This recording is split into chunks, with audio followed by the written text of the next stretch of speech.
السلام عليكم ورحمة الله وبركاته. إن الحمد لله والصلاة والسلام على رسول الله وبعد. قال الله تعالى في كلامه المجيد وفرقانه الحميد: أعوذ بالله من الشيطان الرجيم. بسم الله الرحمن الرحيم. الذي خلق الموت والحياة ليبلوكم أيكم أحسن عملا. فقد قال النبي الصادق المصدوق صلى الله عليه وسلم: إني نهيتكم عن زيارات القبور ألا فزوروها فإنها تدمع العين وتذكر الآخرة، أو كما قال النبي صلى الله عليه وسلم. وفي رواية قال نبينا صلى الله عليه وسلم: في هذه الأمة خسف ومسح وقذف. فقال صحابة رسول الله صلى الله عليه وسلم: ومتى ذلك يا رسول الله؟ قال: إذا ظهرت القينات والمعازف وشربت الخمور. رواه الإمام الترمذي رحمه الله تعالى في جامعه. অধ্যকার আজকে আয়োজিত এই মহতী প্রোগ্রামে যারা উপস্থিত হয়েছেন সকলকে আন্তরিক শুভেচ্ছা এবং অভিনন্দন জানাচ্ছি। বিশেষত আজকের আয়োজকদের মধ্যে যারা কঠোর পরিশ্রম করে এই চমৎকার প্রাণবন্ত একটি অনুষ্ঠানকে আলোর মুখ দেখিয়েছেন, সকলকে আমার পক্ষ থেকে হৃদয়ের গহীন থেকে দোয়া এবং সকলের প্রতি শ্রদ্ধা জানাচ্ছি। আজকে আমাদের মাঝে আলোচক বৃন্দগণ যেই কথাগুলো বলেছেন প্রত্যেকটি কথার উপরে আল্লাহ তাআলা আমাদেরকে আমল করার তৌফিক দান করেন। আমাদের মাঝে উপস্থিত হয়েছেন আমার হাতের বামে চেয়ারে যিনি বসে আছেন, আপনাদের শরীয়তপুরের সন্তান, সারা বাংলাদেশের প্রথিতযশা আলেমে দ্বীন, বৃহত্তম ঢাকার সুপ্রসিদ্ধ ব্যক্তিত্ব মুফতি মোহাম্মদ রেজাউল বারী হাফিজাহুল্লাহ তাআলা। আল্লাহ তাআলা হযরতের হায়াত এবং সিহহাতের মধ্যে বরকত দান করেন। আমি কোরআনে কারীমের সূরা মুলকের একটি আয়াত আপনাদের সামনে তেলাওয়াত করেছি, সূরা মুলকের 2 নম্বর আয়াত। বিশ্বনবী সাল্লাল্লাহু আলাইহি ওয়াসাল্লামের অসংখ্য অগণিত হাদিস থেকে দুটি হাদিস আপনাদের সামনে উদ্ধৃত করেছি। মালিক যদি আমাকে তৌফিক দান করেন, এই দুটি আয়াত, একটি আয়াত এবং দুটো হাদিসকে সামনে রেখে আমাকে প্রদত্ত নির্ধারিত বিষয় শরীয়ত, তরিকত, মারিফত, হাকিকত এর উপরে কিঞ্চিত কথা বলার প্রয়াস চালাবো। প্রত্যেকটি কথা রব্বে কারীম আমাকে দিলের গহীন থেকে ইখলাসের সাথে বলার তৌফিক দান করেন। যারা উপস্থিত হয়েছেন রব সবাইকে ইখলাসের সাথে আমলের নিয়তে কথাগুলো শোনার তৌফিক দান করেন। যেহেতু আলোচ্য বিষয় নির্ধারণ করে দেওয়া হয়েছে শরীয়ত, তরিকত, মারিফত এবং হাকিকত এর প্রয়োজনীয়তা বিষয়ে, এজন্য প্রথমে এই 4টি বিষয় আপনাদেরকে আমি মুখতাসারভাবে চিনাবার চেষ্টা করব। একটু মনোযোগ সহকারে যদি প্রত্যেকটি কথা আপনারা নোট করেন, গ্রহণ করেন, ইনশাআল্লাহ আমি আশাবাদী আপনাদের উপকার হবে। এই দুনিয়াতে চলতে গেলে এই বিষয়গুলোর সম্মুখীন আমাদের প্রতিনিয়তই হতে হয়।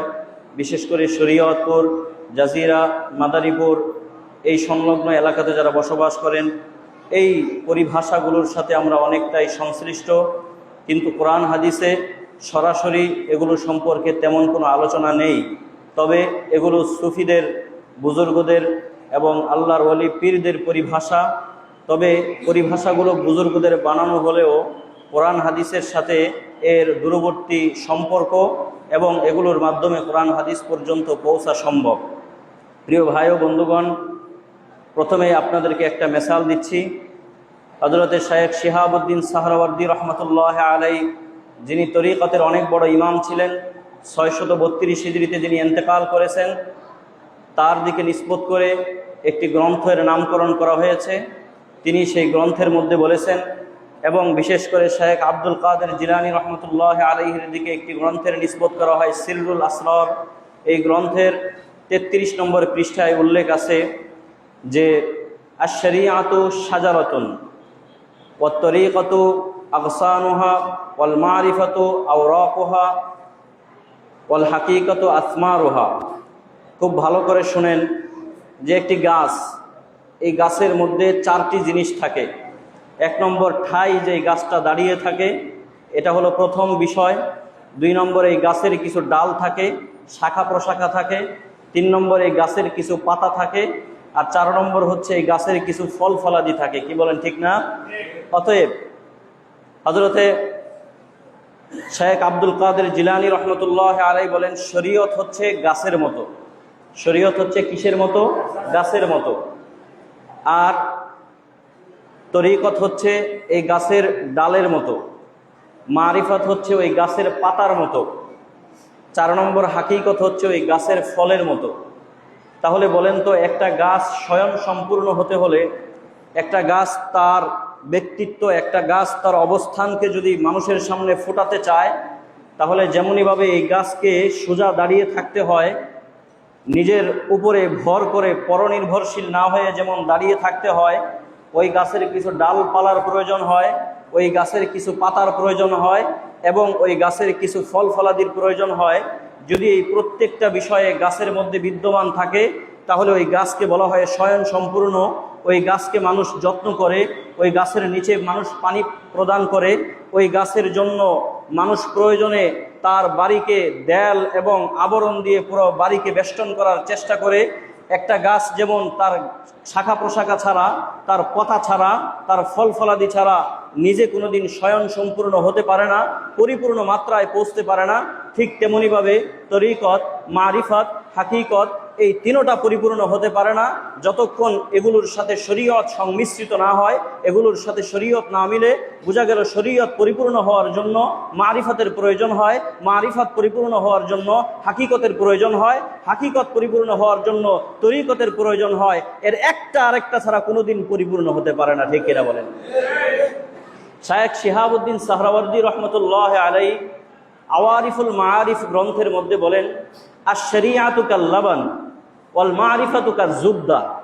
বলে শরীয়ত হচ্ছে দুধের মতো। শরীয়ত কিসের মতো? দুধের মতো। আর মারিফাত হচ্ছে মাখনের মতো। আচ্ছা বলেন তো, একটা লোক যদি জন্মের পর থেকে মৃত্যু পর্যন্ত, এমনকি কিয়ামতের দিন সকাল পর্যন্ত, মুয়াজ্জিন কিয়ামতের দিন সকালে ফজরের আজান দেওয়ার আগ পর্যন্ত যদি মাখন বানানোর চেষ্টা করে, কিন্তু যদি তার সামনে দুধ না থাকে, দুধ যদি সে আয়ত্তে আনতে না পারে, তাহলে কোনোদিন কি সে মাখন তৈরি করতে পারবে? পারবে না।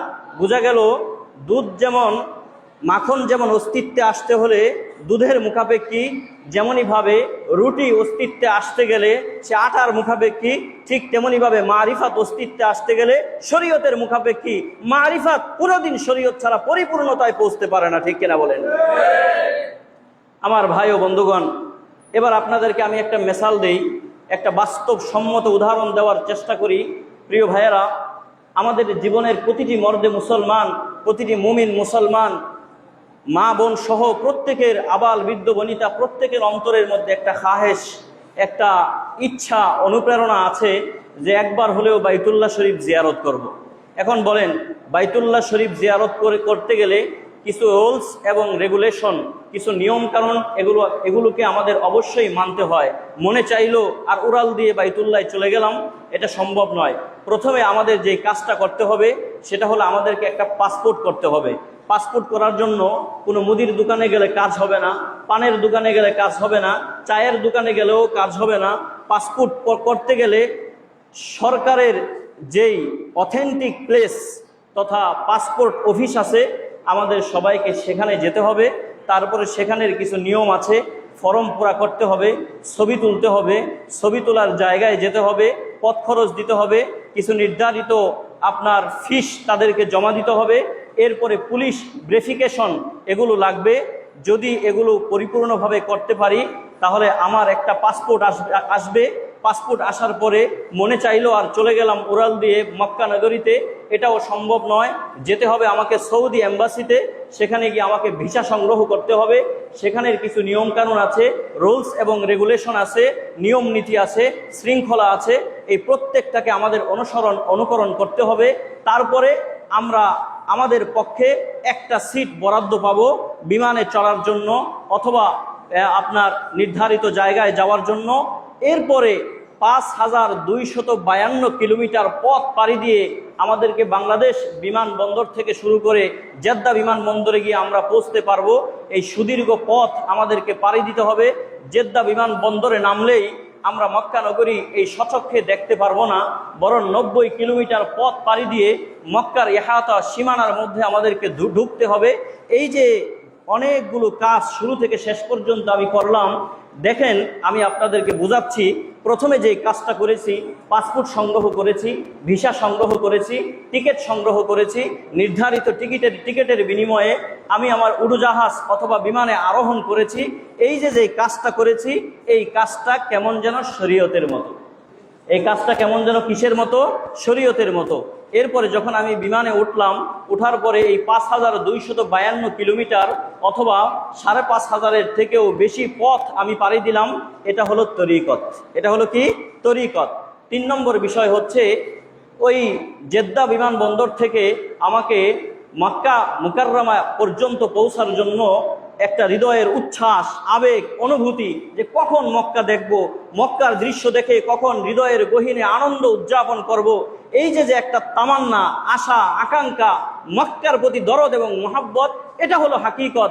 এরপরে যখন এই সুদীর্ঘ পথ পাড়ি দিয়ে আমি মক্কার সীমানার মধ্যে ঢুকে গেলাম, মক্কা সচক্ষে দেখলাম, ওটার নামেই মারিফাত। সুবহানাল্লাহ। এটার নামে কি? মারিফাত।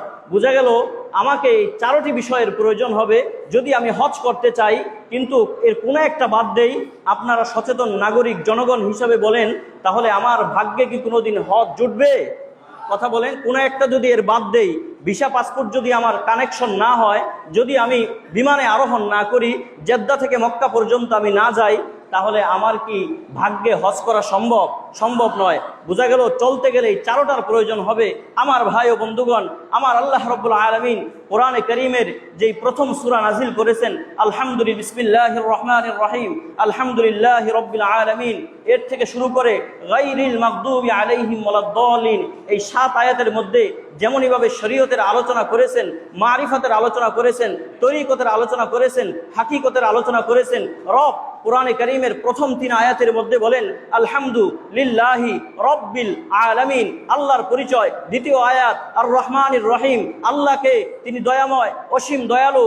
এবং এরপরে আল্লাহ বলেন মালিক ইয়াউমিদ্দিন, বিচার দিবসের মালিক। এই যে 3 আয়াতের মধ্যে পরিচয় প্রদান করা হলো, এটাকেই সুলুকের ভাষায় বলা হয় মারিফাত। কি বলা হয়? মারিফাত। এরপরে 4 নম্বর আয়াতের মধ্যে রব শরীয়ত সম্পর্কে আলোচনা করতেছেন, ইয়্যাকা না'বুদু ওয়া ইয়্যাকা নাস্তাঈন। রব না'বুদু ইয়্যাকা ওয়া নাস্তাঈনু ইলাইকা, হে রব একমাত্র ইবাদত করি আপনার, উপাসনা করি আপনার, দাসত্ব করি আপনার। উবুদিয়তের সীমানায় আমরা আছি, আর আপনি রুবুবিয়তের সীমানায় আছেন। এই যে কথাগুলো বলতেছে, বলার পর বলতেছে ওয়া ইয়্যাকা নাস্তাঈন, হে রব যদি আমার সাহায্যের প্রয়োজন হয়, যদি আমার কিছুর দরকার হয়, যদি আমার অসুস্থতাকে সুস্থতায় পরিণত করতে হয়, এই সব কিছুর জন্য আমি আপনার মুখাপেক্ষী। কোনো পীর ফকিরের মুখাপেক্ষী না, কোনো দরবেশ বাবার মুখাপেক্ষী না, কোনো উস্তাদের মুখাপেক্ষী না, মা বাবার মুখাপেক্ষী না। যদি আমার সুস্থতার জন্য, আমার জীবন যাপনের যা কিছুর প্রয়োজন, এই সব কিছুর জন্য যদি আমাকে মাথা নত করতে হয়, হে রব আমি আপনার সামনে মাথা নত করতে তৈরি আছি। এই কথা বলে কেমন যেন রব আমাদেরকে শরীয়ত শিখিয়েছেন। 5 নম্বর আয়াত ইহদিনাস সিরাতাল মুস্তাকিম, এই আয়াতের মধ্যে আমার রব, আপনার রব, তাম পৃথিবীর মালিক আল্লাহ রাব্বুল আলামিন আমাদেরকে তরিকত শিখিয়েছেন। কোন পথে চলবা, কোন পথে চললে আমাকে পাবা, ওই পথের নাম হলো সিরাতে মুস্তাকিম। ওই পথের নাম কি? সিরাতে মুস্তাকিম। এরপরে রব তারপর থেকে গায়রিল মাগদুবি আলাইহিম ওয়ালাদ-দাল্লিন, আমিন। এরপরে আল্লাহ তাআলা শেষ পর্যন্ত হাকিকত নিয়ে আলোচনা করেছেন।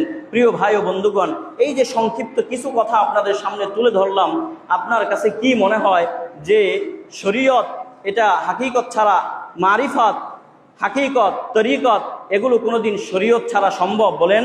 গাছে ফল প্রয়োজন, ফলের প্রয়োজন, পাতার প্রয়োজন, ডালের প্রয়োজন। গাছ না লাগাইলেই কোনোদিন এই ফল আপনার পক্ষে খাওয়া সম্ভব?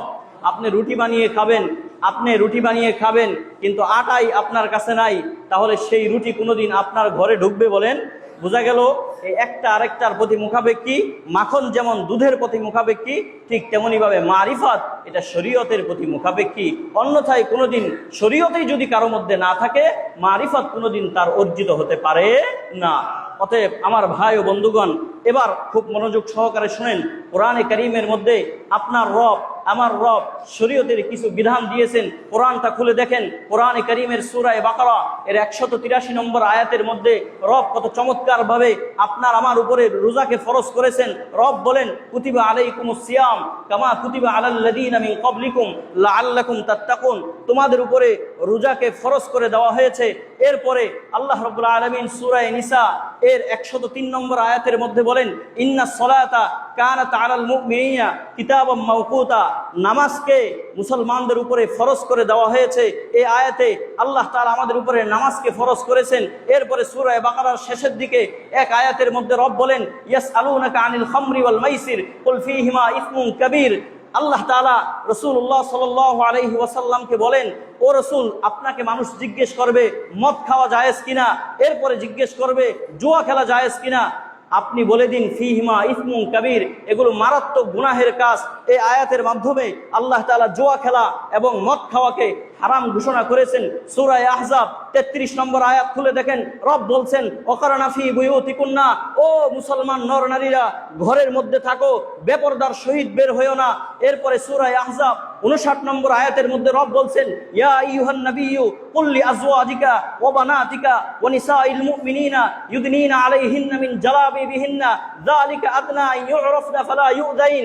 আল্লাহ রাব্বুল আলামিন নবীকে বলেন, হে নবী, আপনি বলে দিন আপনার বিবিদেরকে, আপনার সন্তানদেরকে, আপনার উম্মতের মা মহিলাদেরকে যে তারা যেন পর্দার সাথে বের হয়, পর্দা অনাবৃত হয়ে তারা যেন কোনোদিন বের না হয়।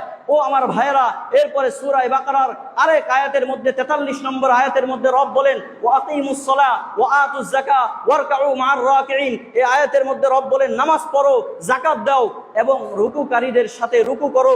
এই যে কয়েকটা আয়াত আপনাদের সামনে পেশ করলাম, একটু মনোযোগ সহকারে শুনেন। কোন আয়াত দ্বারা রব আমাদের উপরে নামাজকে ফরজ করেছেন, কোন আয়াত দ্বারা রব আপনার আমার উপরে যাকাতকে ফরজ করেছেন, কোন আয়াত দ্বারা আপনার আমার উপরে মদ খাওয়াকে হারাম করেছেন, কোন আয়াত দ্বারা আপনার আমার উপরে আল্লাহ তাআলা জুয়া খেলাকে হারাম করে দিয়েছেন, কোন আয়াত দ্বারা আমাদের মা বোনদের জন্য পর্দার বিধানকে ফরজ করে দিয়েছেন, কোন আয়াত দ্বারা শরীয়তের অন্যান্য বিধানকে আমাদের উপরে আখ্যায়িত করেছেন। অতএব যদি কেউ বলে মারিফাতে চলতে গেলে শরীয়তের প্রয়োজন নাই, মারিফাত নিয়ে চলতে গেলে আমরা যেহেতু মারিফাত পন্থী, অতএব নামাজের দরকার নাই, রোজার দরকার নাই, যাকাতের দরকার নাই, আমাদের মা বোনদের পর্দার দরকার নাই, আমরাও তাদেরকে বলতে চাই, এই সমাজে তোমাদের মতো নাফরমান আল্লাহ বিদ্বেষী বাটপারদের কোনো দরকার নাই। শরীয়ত আগে মানব, শরীয়ত আগে ধরব, শরীয়ত হবে আমাদের জীবন, আমাদের জীবনের চূড়ান্ত মাপকাঠি। শরীয়তকে ছাড়া কোনোদিন এই মারিফাতের অস্তিত্ব থাকতে পারে না। শরীয়তকে ছাড়া হাকিকত এবং তরিকতের কোনো অস্তিত্ব মুসলমানেরা মানতে পারে না। প্রিয় ভাইয়েরা, এবার আসেন, ইবাদত করতে হবে দুটি মূলনীতিকে সামনে রেখে। যে আয়াত আপনাদের সামনে তেলাওয়াত করেছি, সূরা মুলকের 2 নম্বর আয়াত, রব বলেন, আমি মানুষকে সৃষ্টি করেছি দুটি উদ্দেশ্যে, আমি মানুষকে সৃষ্টি করেছি দুটি কাজ দিয়ে। 1 নম্বর, তাদেরকে আমি জীবন দিয়েছি, 2 নম্বর, আমি তাদেরকে মরণ দিব। কিন্তু এই সময়ের মাঝখানে, জীবন এবং মরণের মাঝখানে মানুষ কি করবে? বলে, লিয়াবলুয়াকুম আইয়ুকুম আহসানু আমালা, যাতে মুমিন এবং মুসলমানকে আল্লাহ তাআলা পরীক্ষা করতে পারেন যে আহসানে আমাল, ভালো আমল কারা করে, আল্লাহ তাআলা সেটা পরীক্ষা করবেন। যদি পরীক্ষার মানদণ্ডে কেউ উত্তীর্ণ হয় তাহলে আল্লাহ তাআলা তাকে মুক্তি দিবেন। যদি এই পরীক্ষার মানদণ্ডে কেউ উত্তীর্ণ না হয়, আল্লাহ তাআলা তাকে মুক্তি দিবেন না। এখন প্রশ্ন হলো, হুজুর, আহসানে আমাল, ভালো আমল, এর ব্যাখ্যা কি? ও আমার ভাইয়েরা, বিশ্ববিখ্যাত মুহাদ্দিস ফুযাইল ইবনে আয়াস রাহমাতুল্লাহি আলাইহি 187 হিজরিতে যিনি ইন্তেকাল করেছেন, তার বিখ্যাত কিতাব, তিনি তার এই বিখ্যাত উক্তি আল্লামা ইবনুল কাইয়িম আল জাওজিয়া রাহমাতুল্লাহি আলাইহি ইলামুল মুওয়াক্কিঈন আন তাওকিঈ রাব্বিল আলামিন এই গ্রন্থের মধ্যে এনেছেন। ইমাম দারিমি রাহমাতুল্লাহি আলাইহি সুনানে দারিমিতে এনেছেন। ইমাম ইবনু রজব হাম্বলি রাহমাতুল্লাহি আলাইহি জামিউ বায়ানিল উলুমি ওয়াল হিকামের মধ্যে এনেছেন। হযরত শাইখুল হাদিস জাকারিয়া কান্দেহলভি রাহমাতুল্লাহি আলাইহি কিতাবু ফাযাইলুল আমালের মধ্যে 9 নম্বর পৃষ্ঠায় এনেছেন যে আহসানে আমলের ব্যাখ্যা হলো, ইন্নাল আমাল ইযা কানা খালিসান ওয়া লাম ইয়াকুন সাওয়াবান লাম ইউকবাল ওয়া ইন্নাল আমাল ইযা কানা সাওয়াবান ওয়া লাম ইয়াকুন খালিসান লাম ইউকবাল হাত্তা ইয়াকুনা সাওয়াবান খালিসান। যে তোমার আমলের মধ্যে দুটি গুণ থাকতে হবে। যদি এই দুই গুণ তোমার আমলের মধ্যে থাকে, রব সেই আমলকে গ্রহণ করবেন, অন্যথায় তোমার মুখের উপরে রব সেই আমলগুলোকে ফেলে দিবেন, নিক্ষেপ করবেন। সেই দুই গুণ কি? এক নম্বর হচ্ছে আমলটা সঠিক হতে হবে। বলেন কি বলেছি? এক নম্বর, আমলটা সঠিক হতে হবে, ঠিক হতে হবে। বেঠিক যদি তোমার আমল হয়, রব সেই আমলকে কবুল করবেন না। দুই নম্বর হলো তোমার আমলের মধ্যে ইখলাস থাকতে হবে, লিল্লাহিয়াত থাকতে হবে, আল্লাহর জন্য সেই আমল করতে হবে। বলেন তো আমি দুইটা কথা কি বলেছি? এক নম্বর ইখলাস থাকতে হবে, দুই নম্বর হলো আল্লাহর জন্য করতে হবে, দুই নম্বর হলো আমলটা সঠিক হতে হবে। এবার প্রশ্ন হলো ইখলাস কাকে বলা হয় আর আল্লাহর জন্য এই সঠিক যেটা সেটা কাকে বলা হয়? সঠিকের ব্যাখ্যা হলো যে আইয়াকুনা আলা সুন্নাহ, সুন্নত মোতাবেক আমলটা হতে হবে, সুন্নত মোতাবেক আমলটা হতে হবে। যদি আপনার আমার আমলটা সুন্নত মোতাবেক হয় তাহলে সেই আমলটাকে সঠিক বলা হবে। আর দুই নম্বর হলো ইখলাস থাকতে হবে। ইখলাসের ব্যাখ্যা কি? বলে আইয়াকুনা লিল্লাহ, আল্লাহর জন্য সেই আমলটা হতে হবে, আর কারো জন্য হলে সেই আমল গ্রহণযোগ্য হবে না। এবার বলেন এই আয়াত দ্বারা আপনি কি বুঝলেন? যদি কোনো আমল পীরের জন্য হয় সেই আমলকে আল্লাহ তাআলা গ্রহণ করবেন, তাই না? কথা বলেন না, সেই আমল আল্লাহ গ্রহণ করবেন? কোনো ফকিরের জন্য যদি হয় আল্লাহ সেগুলো গ্রহণ করবেন? লাল সালু পড়ুয়া কোনো ভণ্ডের নামে যদি সেই আমল করা হয় সেই আমল কি আল্লাহ তাআলা গ্রহণ করবেন? করবেন না। এবার আসেন আপনাদেরকে দুই একটা মেসাল দেই। আমরা রমজান মাসে বিতিরের নামাজ পড়ি জামাতের সাথে। কিসের সাথে পড়ি? জামাতের সাথে পড়ি। আপনি বললেন হুজুর জামাতের সাথে নামাজ পড়ার অনেক ফজিলত, রমজানে আমরা বিতিরের নামাজ জামাতের সাথে পড়ি, তাইলে বাকি 11 মাসও জামাতের সাথে পড়ি, অসুবিধা কি? জামাতের সাথে নামাজ পড়লে তো সওয়াব বেশি হয়, তাহলে পড়লে তো কোনো সমস্যা থাকার কথা নয়। আপনি নিজেই ফতোয়া দেন তো, রমজানের মতো বাকি 11 মাস যদি মুসলমানেরা মনে করে যে আমি বিতিরের নামাজকে জামাতের সাথে পড়ব, তাহলে যদি পড়া শুরু করে দেয় আল্লাহ তাআলা সেই বিতিরের নামাজ কবুল করবেন? করবেন না।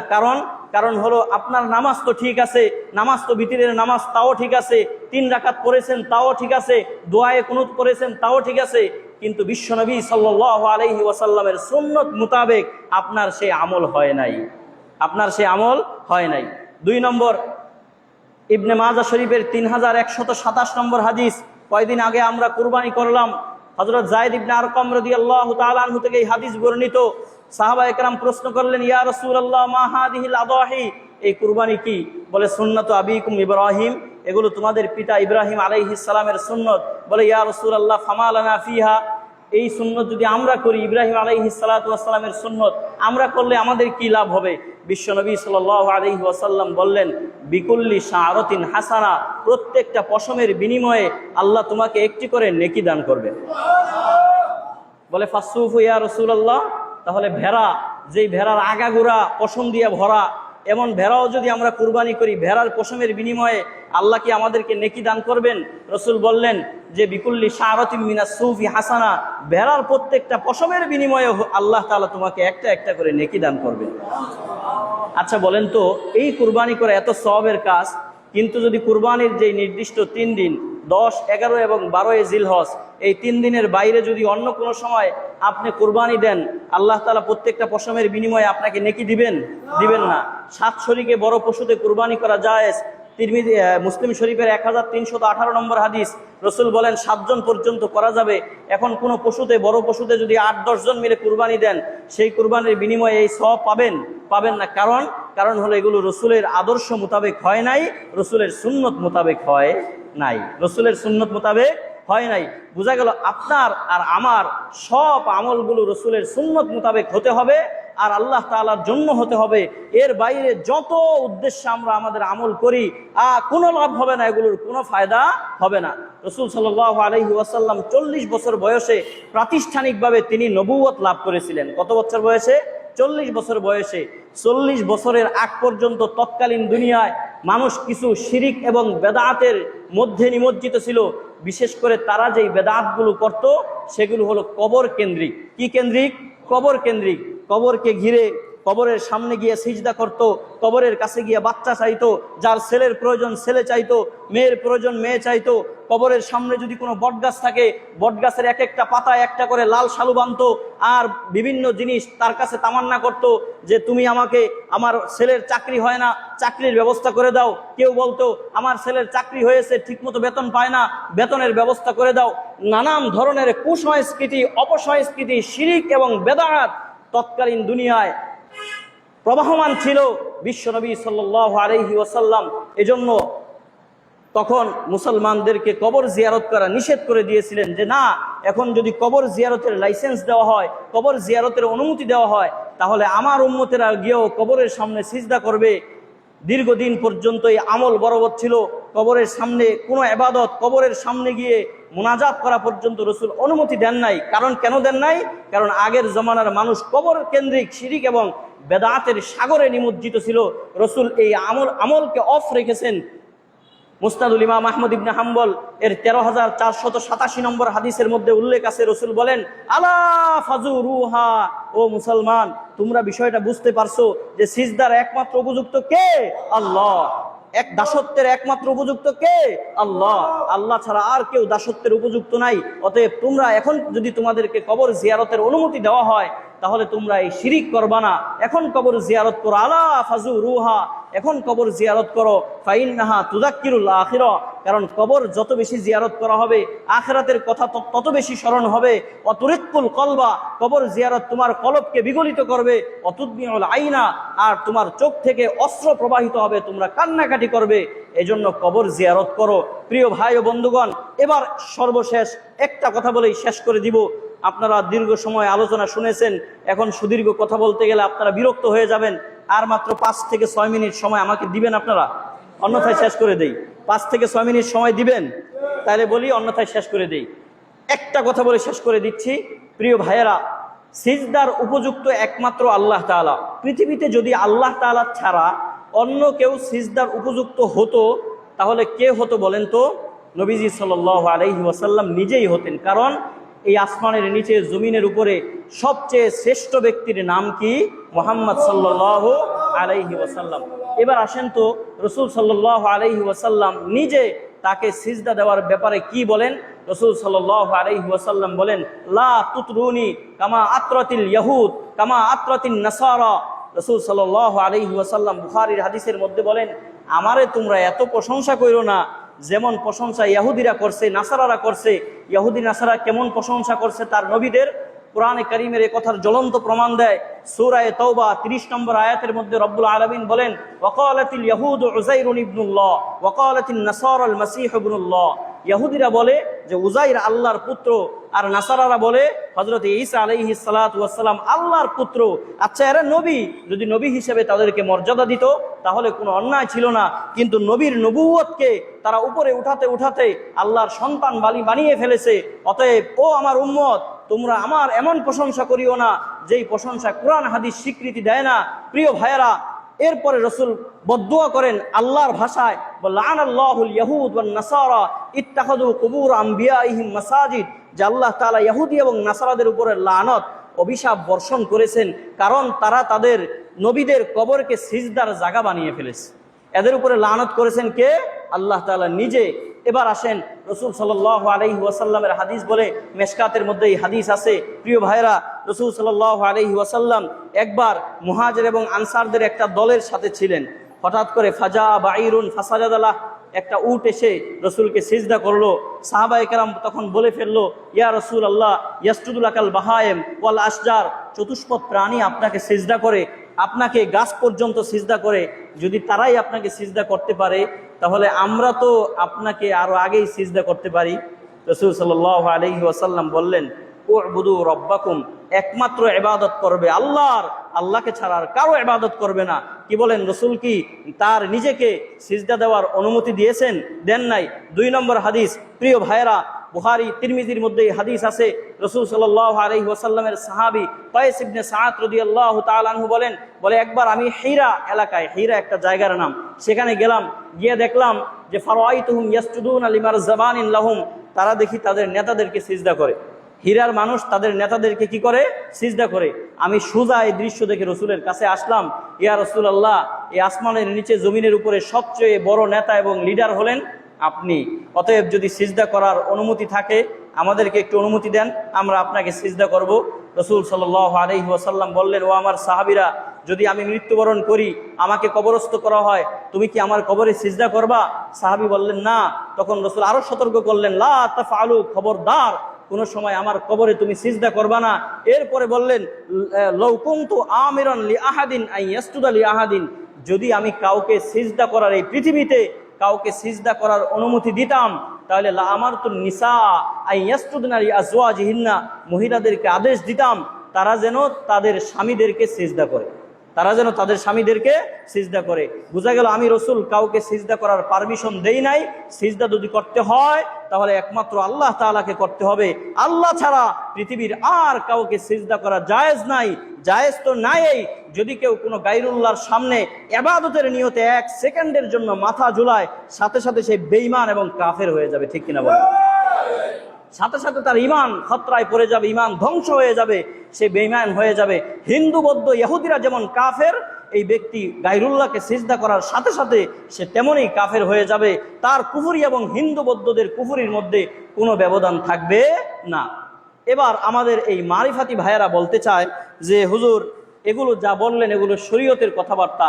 মারিফাতে এই সব কিছু জায়েজ আছে, গান করা জায়েজ আছে, গান বাজনা জায়েজ আছে, বেপরদায় চলা জায়েজ আছে, নামাজ এটা মারিফাতে দরকার হয় না।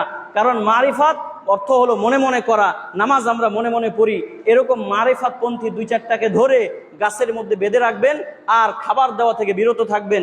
যদি খাবার চায় তাহলে বলবেন নামাজ যেমন মনে মনে পড়ো, খাবারটাও এবং মনে মনে খাও, খাবারটাও এরকম মনে মনে খাও। প্রিয় ভাইয়েরা, মারিফাতের মেশিনের এত পাওয়ার, যে পাওয়ার দিয়া সব হালালকে তারা হারাম করে, সব হারামকে তারা হালাল করে। তাদের কাছে আমাদের প্রশ্ন, যদি মারিফাতের মেশিন থাকার কারণে তোমার নামাজের প্রয়োজন না হয়, যাকাতের প্রয়োজন না হয়, হজ করার প্রয়োজন না হয়, নারীদের পর্দার প্রয়োজন না হয়, তাহলে তোমার কাছে বলতে চাই, শরীয়ত হারাম ঘোষণা করেছে গোবর খাওয়াকে, শরীয়ত হারাম ঘোষণা করেছে পায়খানা খাওয়াকে, শরীয়ত হারাম ঘোষণা করেছে বিষটা খাওয়াকে। তোমাকে এই একটা চ্যালেঞ্জ করতে চাই, তোমার মারিফাতের মেশিন যদি এত পাওয়ারফুল হয়, তাহলে এই মেশিন দিয়ে গোবর এবং মানুষের পায়খানা আর বিষটা খাওয়াকে বৈধ করো। যদি বৈধ না করতে পারো, তাহলে এই শরীয়তপুরের এলাকা থেকে পরিষ্কার ঘোষণা করে যাচ্ছি, তোমার মতো বাটপার, ধোঁকাবাজ, শয়তান, ভণ্ড আর বাটপার আল্লাহর দুনিয়াতে দ্বিতীয় আরেকজন নাই।